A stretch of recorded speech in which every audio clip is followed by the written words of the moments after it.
আসসালামু আলাইকুম। কেমন আছেন সবাই? আশা করি ভালো আছেন। আমিও ভালো আছি আপনাদের দোয়ায়। তো সকাল সকাল চলে আসলাম এই যে বিছনা গুছাইতে। তো বিছনা গুছাইয়া সকাল সকাল আগে রান্না সাইরা নেই, না হইলে তো আবার চলে যাবে গ্যাস। শীতের দিন আরও সকালবেলায় গ্যাস চলে যায়। তো এই জন্য সকালবেলায় রান্না করতে চলে আসলাম। আজকে রান্না করব ফুলকপি দিয়ে, আলু দিয়ে, মাছ দিয়ে, রুই মাছ। তো ফুলকপির ডাঁটাগুলোও নিয়ে নিয়েছি আমি। এইখানে মাছ ভাজি করতেছি। আগে মাছটা ভাজে নেই, কারণ গ্যাসের কোনো ঠিক ঠিকানা নাই, এখন আছে এখন নাই। আর গ্যাস গেলে মাছ ভাজা যায় না, আর আমরা কোনো মাছ ভাজা ছাড়া খাই না। সেই জন্য আগেই মাছটা ভাজে নেই। মাছটা ভাজে তো ফুলকপি আর আলু আর ফুলকপির ডাঁটা দিয়ে আজকে মাছের তরকারি রানবো, সেটাই আপনাদের সাথে শেয়ার করব। আপনারা কে কীভাবে খান কমেন্টে জানাইবেন। আমরা এইভাবে খাই। তো মাছ ভাজে কেউ খায়, আবার কেউ খায় না। আমরা মাছ ভাজেই খাই সব সময়। তো এখন মাছটা হলুদ লবণ দিয়ে খাইছি, এখন ভাজিয়ে নেব মাছ। চুলায় দিয়ে দিলাম। তারপরও গ্যাস বেশি একটা নাই, দেখেন এইখানে ফুল গ্যাস নাই। তো এখন মাছটা আমার এক পিঠ হয়ে গেছে, আর এক পিঠ আবার উল্টাইয়ে দিতেছি। উল্টাইয়ে তারপরে দিয়ে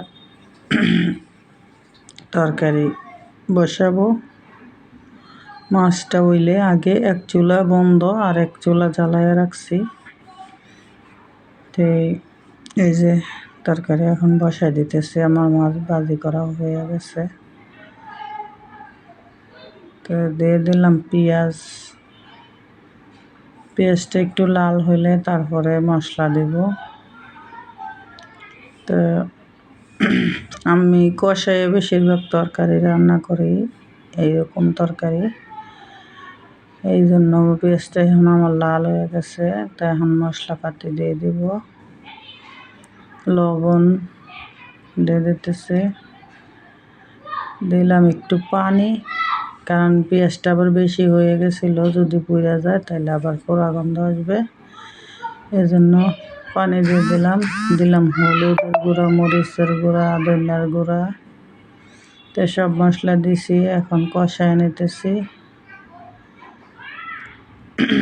কষায় তারপরে আমি ডাঁটাটা দিছি এখানে। ডাঁটা, ফুলকপির ডাঁটা আমার খাইতে খুব ভালো লাগে। তো ফুলকপির ডাঁটা দিয়ে আর আলুগুলো আগে কষায় নেব একটু পানি দিয়ে, কারণ না হলে ফুলকপির ডাঁটা সিদ্ধ হইতে আবার দেরি লাগে। ফুলকপির সাথে দিলে ফুলকপি তখন আবার ভাঙ্গা যাব বেশি সিদ্ধ হইলে। তো আমি এই জন্য ডাঁটাটা আর আলুটা একটু আগেই সিদ্ধ করে নিতেছি। অল্প একটু পানি দিয়ে দিলাম, এটাতেই সুন্দর সিদ্ধ হইব। আর ফুলকপি তো মনে করেন নতুন ফুলকপি, বেশি একটা করা লাগে না। আমি ফুলকপি কষানি বসাই দিছি, ডাঁটা আলু বসাই এখানে ঘর গুছাইতে চলে আসলাম। এই যে নিচে বিছনা দেখতে পাইতেছেন, এইখানে আমি নিচে ঘুমাই।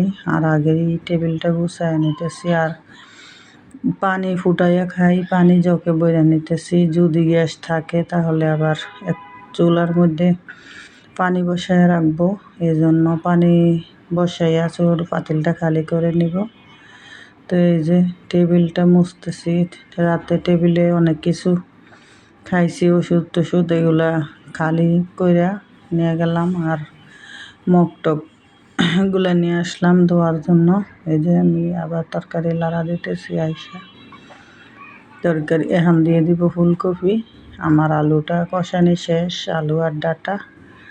তো এখন ফুলকপি দিয়ে দিলাম। ফুলকপিটাও কষাইয়া তারপরে দিব পানি। ভাত বসাই দিছি এই সাইডে চুলায়, আর এই সাইডে আমি তরকারি রান্না করতেছি। মানে আমার চুলার জায়গাটা যে এত ছোট, মানে ক্যামেরাটা কোনো দিকেই সেট করতে পারি না আমি। এই জন্য মোবাইলটা ওই সাইডে রাইখা একটু দূরে হয়ে যায়। এই যে, তো ভালোভাবে বুঝতে পারতেছেন কি না জানি না। তো একটা ডিম সিদ্ধ করলাম মেয়ের জন্য। সকালবেলা মেয়ের খিদা লাগছে, তো এই জন্য এই যে ডিম 2টা নাই, একটাই ছিল, একটাই সিদ্ধ করছি। এখন মেয়েরে দিয়ে আসি।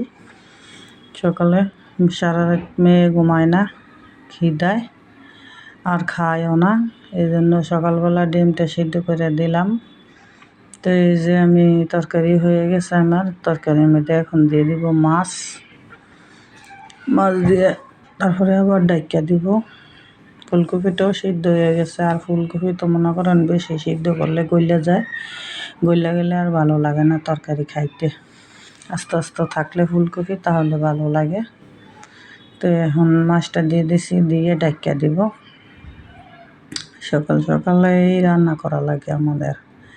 তো আমার ভাত হয়ে গেছে, যে ভাতটা মার গেলে নিতেছি। তো সবার কাছে আমার ভিডিও কেমন লাগে কমেন্টে জানাইবেন। আমার কাজকর্ম আমি যে কীভাবে কী করি সবই আপনাদের সাথে শেয়ার করি কিছু কিছু। তো সবাই আমার পাশে থাকবেন, আমার জন্য দোয়া করবেন, আমি যেন এগিয়ে যেতে পারি। তো এখন আমার তরকারি যে হয়ে গেছে, ধন্যবাদটা দিয়ে দিলাম। তো ধন্যবাদটা দিয়ে নামাই নিব। এখন যাব আবার একটু দোকানে, মেয়ের জন্য নুডলস আনবো। নুডলস আইনা, নুডলস খাইবে বিকালবেলা বলে, এই জন্য নুডলস আইনা রাখবো। গ্যাস আসলে তাহলে বিকালবেলা তাহলে নুডলস আবার রান্না করে দিব, মানে এমনি স্যুপ নুডলস রান্না করে দেব। এখন আমার তরকারি রান্না হয়ে গেছে, এখন তরকারিটা নামাইয়া নিব আমি। আর এই চুলায় পানি দিয়ে দিছি ফুটার জন্য, খাওয়ার পানি। এই যে গ্যাস অল্প আছে দেখতেছেন। তো এখন ভাতটা আবার সেকা দিয়ে নিব তরকারিটা নামাইয়া। এই যে তো এইখানে আমি তরকারি আমার রান্না হয়ে গেছে। কেমন লাগলো আমার ভিডিওটি সবাই জানাইবেন। এই যে বিকেলবেলা গেলাম দোকানে, গিয়ে নুডলস আনলাম। এখন বিকেলবেলা মেয়ের নুডলস রান্না দেবো। আর হলো চিকেন স্টিক খাইব, চিকেন স্টিক দিয়া। তো চিকেন স্টিক একটা আনছি 40 টাকা দিয়া, তো ওইটা দিয়েই নুডলসটা রান্না করে দিব। তো ভিডিওটি যদি ভালো লাগে সবাই আমার পাশে থাকবেন, আমার জন্য দোয়া করবেন। আল্লাহ হাফেজ।